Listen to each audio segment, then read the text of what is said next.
You said a man is number one. Was it always your priority, or did it become your priority recently? I think it's always been my priority, but never had good luck with men. Is it because you chose wrong, you think? Yeah, you chose wrong. I didn't choose wrong. Like when I was younger, I just let people have my body when I was younger, so then it just like led me down that road to Wait, not being you let them have serious. your body? Yeah, like fucking. Like sex. Yeah, sex. Wait, you Definitely get that. you just let them have your body? And your mind. Fresh, come on, man. She belongs to I know, the man. streets. Go. You mean like hookup culture? Right. Yeah, like hooking When I up was with a lot younger, of like when guys. Tinder first came out, I think I was like 16 years old, trying to find a boyfriend. On Tinder? Yeah, I grew up in a very small town in Michigan. Whatever happened in high school? Like I said, I grew up in a very small town. Okay. And did you think like having sex with them would bring you a relationship sort of a thing? I just Hookup thought that's culture? like what you did, like Yeah. if you wanted to be in a relationship with somebody. I don't think that's when you're 16, your brain's not developed, and I think a lot of young women think Right. that when they're young, and so I totally get that, especially with culture telling you all the time that it's like do this, and maybe he'll want you. When did you have how old were you when you had a child? I had her when I was 20. Okay, so quite young. Yeah. And was that a long-term relationship leading up to it, or?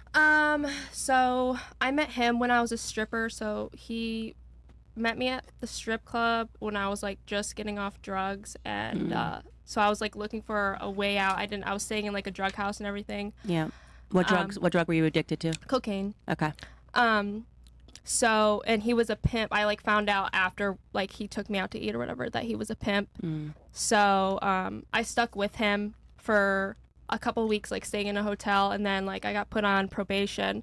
So like he was still the only person like paying for my phone bill and stuff like that.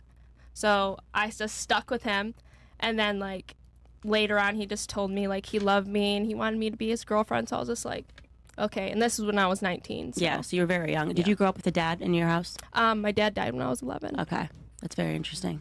This is sad. Thanks by for the way. sharing that. Yeah, no, it's. I mean, there's a very clear pipeline that happens, and I think it's actually really great that you're sharing it because, you know, the worst thing is when people pretend this is like an amazing lifestyle and it's like I had every option available to me. I don't condone like girls doing OnlyFans or anything. Like I do it, but like I just do You it feel- because it you have allows the support. and it also allows me to be like a full-time.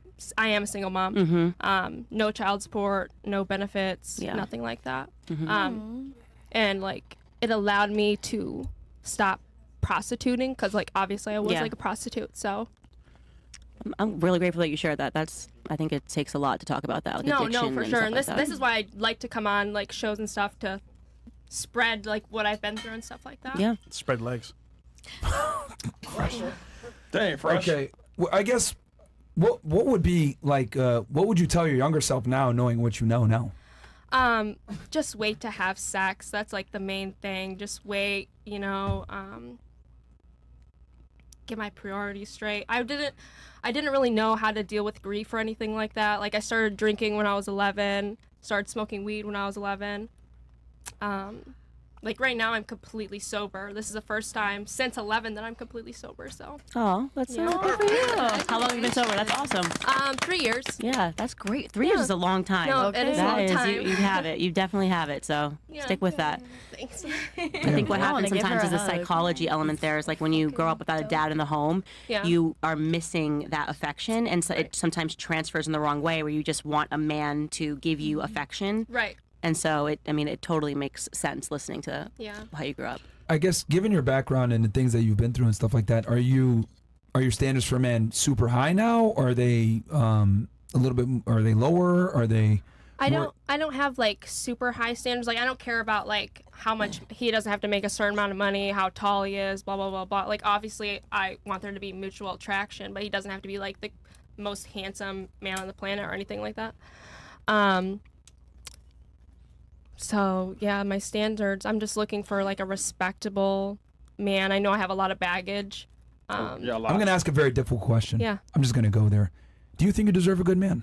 Given the decisions that you've made in the past and the mistakes that you've made, do you think you deserve a good man? I didn't for like a long time, but I think I still deserve a good man. Yes. People could change. Yeah, of course they Thank you can. for sharing, by the way. Thank you for sharing. Okay. How do you filter for sex, though? What'd now? you say? How do you filter for sex nowadays? For a long time, I was like really desensitized, to be honest. So like I took almost like a year of celibacy, and that helped a lot. Got it. Okay. All right.